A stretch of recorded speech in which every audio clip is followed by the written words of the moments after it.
ভাই আসসালামু আলাইকুম, কেমন আছেন? ওয়ালাইকুম আসসালাম, আলহামদুলিল্লাহ ভাই। ভাই আজকে কি মাছ দেখাবেন এই যে আমাদেরকে? আপনাদেরকে দেখাচ্ছি এবার একটু বড় সাইজের সিলভার। এটা সাইজ কত ভাই? এটা আপনার কেজিতে 5 থেকে 6 হাজার পিস হবে ভাই।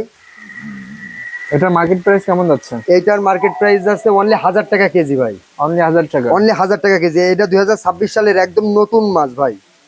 আপনি মাছটা দেখেন কত সুন্দর কালার এবং কত সুস্থ সবল।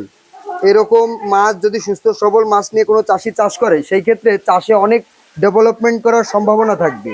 এই মাছ চাষ করার ক্ষেত্রে, পুকুরে দেওয়ার ক্ষেত্রে আপনার বেশি এটাই কোনো করা লাগবে না। একটু খোল সার পটাশ মেরে পুকুর রেডি করেই আপনি মাছটা দিতে পারবেন এবং এই মাছটা পড়ে যাবে না। আশা করি ইনশাল্লাহ মাছটা খুব সুন্দর সুস্থভাবে হবে, কারণ এই মাছটা যথেষ্ট এর আগে যে আপনার সিলভারটা দেখলাম তার থেকে একটু বড় সাইজ। এই মাছগুলো আর নষ্ট হওয়ার সম্ভাবনা নেই। চাষিরা সবসময় এই সাইজের মাছটাই আমাদের থেকে বেশি তো খোঁজে। মাছ চাষি ভাইয়েরা যারা নিতে ইচ্ছুক, আমাদের ভিডিওতে নাম্বার দেওয়া থাকবে, আপনারা আমাদের সাথে যোগাযোগ করলে আমরা মাছটা দিতে পারবো।